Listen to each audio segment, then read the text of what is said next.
안녕하세요. 축구 터는 남자 야진입니다. 김기동과 이정효, 리그 최고의 제략가들이 맞붙었습니다. 첫 맞대결은 김기동 감독의 완승으로 끝났는데요. 양팀이 어떤 경기를 준비해 왔는지 돌아보겠습니다. 전반전 경기를 주도한 건 광주였습니다. 현재 리그 내에서 가장 현대적인 축구 흐름과 가까운 팀이라고 하면 단연 광주를 꼽을 수 있는데요. 경기 전 나오는 포메이션은 광주에게 의미가 없죠. 유기적인 포지셔닝으로 상대를 공략합니다. 전반전 광주의 주된 공격 방향은 좌측면이었습니다. 그 중에서도 특히 이희균과 이민기는 상대 수비의 균열을 만드는 키플레이어였는데요. 이들을 활용한 공격 작업을 시작하기 위해선 우선 상대의 수비 폭을 넓혀놓고 공간을 만드는 게 필요합니다. 이날은 엄지성을 대신해 주영재가 좌측면 터치라인을 따라 넓게 벌려서 있죠. 그리고 이 사이에서 광주는 약속된 패턴 플레이를 만들어갑니다. 이민기와 이희균은 번갈아가며 경기장의 종적인 공간을 나눠갔습니다. 이민기가 안으로 들어오면 이희균이 측면으로 빠지고 반대의 경우도 마찬가지죠. 그리고 주영재가 벌려놓은 수비 틈 사이, 즉 하프스페이스에 빈틈이 보이면 이민기는 지체 없이 침투하는데요. 이 공격 작업이 끝나고 10초 후의 상황인데 이번엔 순식간에 이민기가 측면을 벌리고 주영재가 안으로 들어와 있습니다. 광주에게 포지션은 큰 의미가 없죠. 누군가가 측면을 점유해주면 되고 거기서 생기는 공간을 다른 누군가가 활용하는 건데, 이 같은 패턴 플레이가 얼마나 반복 숙달이 돼 있는 건지 약속된 상황이 나오면 공 보낼 곳을 동료가 손짓으로 알려줍니다. 이렇게 선수들끼리 수시로 손짓하며 소통하는 모습은 광주 경기 중계에서 자주 볼 수 있는데, 구역별, 상황별로 약속된 플레이가 존재한다는 걸 의미하죠. 덕분에 3명이 만드는 패턴 플레이는 기계적으로 반복됩니다. 주영재를 따라 공간이 벌어지면 이희균이 수비 뒤를 돌아뛰고 연쇄적으로 이민기 역시 하프스페이스를 파고들죠. 하지만 포항은 하프스페이스 공략에 대한 대비가 돼 있었습니다. 포항은 광주의 이 같은 공격에 대한 대처로 오베르단과 김인성의 적극적인 수비 커버를 주문하는데요. 오베르단은 물론이고 김인성도 측면에 벌려있던 선수가 하프스페이스로 뛰어들어가기 시작하면 함께 쫓습니다. 이렇게 풀백과 센터백의 사이 공간이 벌어지면 오베르단과 김인성이 선수를 놓치지 않고 1대1로 쫓는 건데, 박승욱이 주영재를 향해 마음껏 강한 압박이 들어갈 수 있는 이유이기도 했죠. 이 공간을 팀원들이 메워줄 거라는 믿음이 있기 때문입니다. 광주의 패턴 플레이가 위협적인 이유는 측면에서 수적으로 동수를 만들고 위치를 바꿔가며 공간을 파고들기 때문에 수비 입장에서 대처하기 힘들다는 건데요. 결과적으로 포항은 측면에서 수적 우위를 놓치지 않을 수 있었습니다. 왼쪽 측면을 3명의 패턴 플레이로 허무는 광주를 상대로 포항은 각자 1명씩 잡고 하프스페이스를 커버해주는 여유 인원 1명을 추가로 확보합니다. 3대3 싸움에서 이렇게 이민기를 놓치더라도 하창래가 커버해줄 수 있죠. 결국 광주의 패턴 플레이는 1대1 수비를 적극 활용한 포항에 밀려 큰 효과를 보지 못했는데요. 광주 입장에서는 역시 엄지성의 공백이 아쉬웠습니다.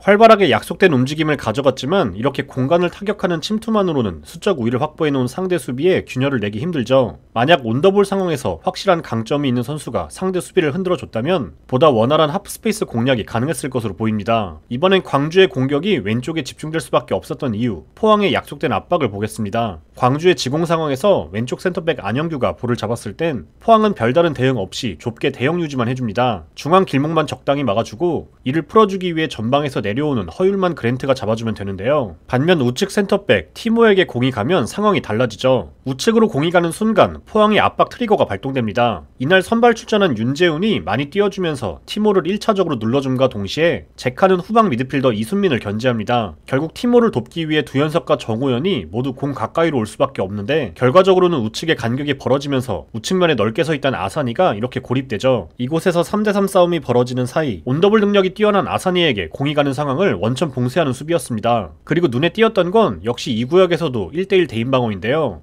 반대쪽의 김인성과 마찬가지로 좌측면을 수비하는 과정에서도 백성동이 1대1로 두현석을 쫓습니다. 두현석이 측면과 중앙 그리고 하프스페이스를 넘나들며 변칙적인 움직임을 가져가지만 포항은 백성동을 활용해 빈틈을 허용하지 않습니다. 결국 이 역시 벌어진 하프스페이스를 활용하는 광주의 움직임을 견제하는 건데요. 백성동이 절대 놓치지 않습니다. 여기서 광주도 대단한 건 이를 한 번 더 꼬아서 활용한다는 점입니다. 후반전 상황인데 백성동이 두현석을 쫓아 하프스페이스를 막아서고 있죠. 티모가 전진하고 여기서 막혀있는 두현석에게 공을 보내면서 백성동을 끌어들입니다. 그리고 그 뒤로 한 명을 더 침투시키면서까지 한 공간에 과부하를 걸고 공간을 파고들죠. 어떻게든 하프스페이스를 파고들려는 광주의 집념이 나타나는 장면입니다. 이번에도 김기동 감독은 후반전에 승부수를 던집니다. 수비적으로 헌신했던 윤재훈을 빼고 고영준을 투입하는데요. 전반전부터 눈에 띄었던 포항의 공격 형태는 롱패스를 활용한 반대 전환이었습니다. 4-4-2 대형으로 촘촘하게 서있는 광주의 수비를 상대로 짧게 진입하기보다는 좌우를 크게 흔드는 전환 패스를 통해 수비의 균열을 만듭니다. 순간순간 볼을 쫓으며 벌어지는 수비 틈을 노리는데요. 후반 초반 동점골 과정에선 이런 시도가 효과를 봤죠. 측면을 크게 흔들어주고 광주의 수비가 좁게 자리잡기 전에 크로스까지 이어집니다. 그리고 교체 투입한 고영준이 2선 침투 후 마무리에 성공하죠. 이 경기에서 또 하나의 김기동식 변칙 카드가 나오는데요. 정재희의 부상 이후 이호재를 투입합니다. 당연히 이호재와 제카의 트윈타워를 예상했지만 오히려 제카가 우측 사이드로 빠지는데요. 포항은 이를 통해 광주의 좌풀백 이민기를 상대로 절대적인 제공권에서의 우위를 가져갑니다. 지금까지는 좌우를 크게 흔드는 전환 패스를 활용했다면 이제는 라인을 생략하는 직접적인 롱패스를 통해 광주의 수비 라인을 공략합니다. 광주는 동점골을 만들기 위해 압박 강도를 더욱 높이며 체력적으로 지치기 시작하는데요. 광주가 압박하기 위해 라인이 벌어졌을 때 포항은 긴 패스로 중앙을 건너뛰고 제카에게 공을 보냅니다. 이후 제카를 기점으로 빠르게 4명의 카운터 어택이 이뤄지죠.